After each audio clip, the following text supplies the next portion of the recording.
মহানগৰীৰ অবৈধ বজাৰত জিএমচিৰ গুণ্ডাকৰ ধন দিলে বৈধ ধন নিদিলে অবৈধ খুদ জিএমচিৰ আয়ুক্তৰ নিৰ্দেশত চলিছে অবাধ ধন সংগ্ৰহ নীতিৰ নামত দুৰ্নীতি আৰু নিয়মৰ নামত অনিয়ম কৰাটোৱেই যেন এতিয়া গুৱাহাটী পৌৰ নিগমৰ নিত্য নৈমিত্তিক স্বভাৱ হাতীৰ যেনেকৈ চুবোৱা দাঁত বেলেগ আৰু দেখুওৱা দাঁত বেলেগ ঠিক একেই চৰিত্ৰ এতিয়া ৰূপায়ণ কৰিছে গুৱাহাটী পৌৰ নিগমে কাগজে কলমে অবৈধ তথা বেআইনী হিচাপে গণ্য কৰা কাম কাৰ্যক্ষেত্ৰত হৈ পৰিছে সম্পূৰ্ণ বৈধ প্ৰথমে এই দৃশ্যটো লৈ মন কৰক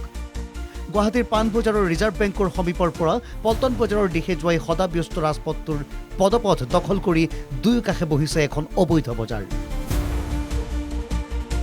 জিএমচিৰ বিধি অনুসৰি নো ভেণ্ডিং জোনত থকা প্ৰতিখন বজাৰেই অবৈধ পদপথ দখল কৰাটো সম্পূৰ্ণ বেআইনী পিছে এয়া কি অবৈধ বজাৰতো চলিছে জিএমচিৰ ধন সংগ্ৰহ দৈনিক 50 টকাকৈ প্ৰতিজন শাক পাচলিৰ ব্যৱসায়ীৰ পৰা সংগ্ৰহ কৰে জিএমচিয়ে ধন সংগ্ৰহৰ এই এক্সক্লুচিভ দৃশ্যবন্দী হৈ ৰৈছে এনকেটিভিৰ কেমেৰাত কেৱল এয়াই নহয় এই ধন সংগ্ৰহৰ নামত জিএমচিয়ে কিদৰে ব্যৱসায়ীসকলক ভাবুকি দিয়ে শুনক ভুক্তভোগীৰ মুখেৰে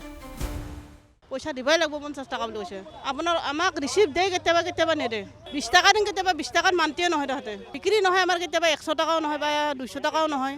তথাপিও তাহাঁতে পইচা দিবই লাগিব 50 টকাকে লয়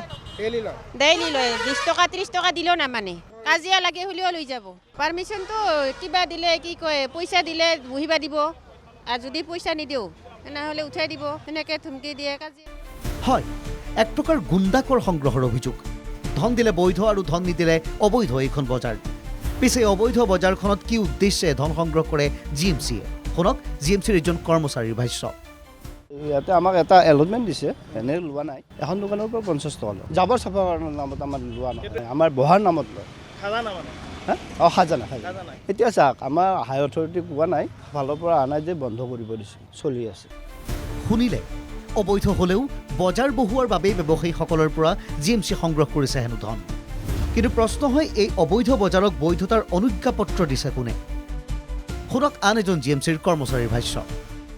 আমাক ওপৰৰ পৰা যিটো অৰ্ডাৰ দিছে আমি এইটো কৰিব লাগিব এতিয়া বৈধ নে অবৈধ মানে বুলি কোৱা লগে আমাৰ ওপৰৰ পৰা যিটো অৰ্ডাৰ দিয়ে আমিতো কৰিব লাগিব আমি সৰু কৰ্মচাৰী হয় আপোনালোকক নিৰ্দেশ কোনে দিছে মেয়ৰে দিছে নে কমিশ্যনাৰে দিছে এইটো আমাৰ কমিশ্যনাৰৰ ফালৰ পৰা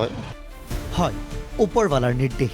অৰ্থাৎ জিএমচিৰ আয়ুক্তৰ পৃষ্ঠপোষকতাতে মহানগৰীত অবৈধ বজাৰো এতিয়া হৈ পৰিছে বৈধ এফালে যদি মেয়ৰ মৃগেন শৰণীয়াই শিৰ ফুলাই কোনো ব্যৱসায়ীয়ে মহানগৰীৰ পদপথ দখল কৰিব নোৱাৰিব বুলি দম ভালি মাৰিছে আনফালে আকৌ একে নিগমৰে আয়ুক্ত মেঘনিধি দাহালৰ নিৰ্দেশত পদপথৰ অবৈধ বজাৰৰ পৰা ধন সংগ্ৰহ চলাৰ অভিযোগ উঠিছে এটেনশ্যন পৌৰ নিগমৰ মেয়ৰ আৰু আয়ুক্ত মহোদয় দৃশ্যবোৰ আমি দেখুৱাইছোঁ অভিযোগবোৰৰ সত্যতা আপোনালোকে বিচাৰ কৰক কিন্তু আপোনালোকৰ অজ্ঞাতে এনে কাৰ্য কেনেকৈ সম্ভৱ কথাবোৰ বুজাই বুজিছে দেখাই দেখিছে এতিয়া কি ব্যৱস্থা হয় তালৈ ৰাইজে বাট চাইছে ভিডিঅ' জাৰ্নেলিষ্ট আছিক আহমেদৰ সহযোগত গুৱাহাটীৰ পৰা দীপাংকৰ কলিতাৰ ৰিপৰ্ট এনকেটিভি প্লাছ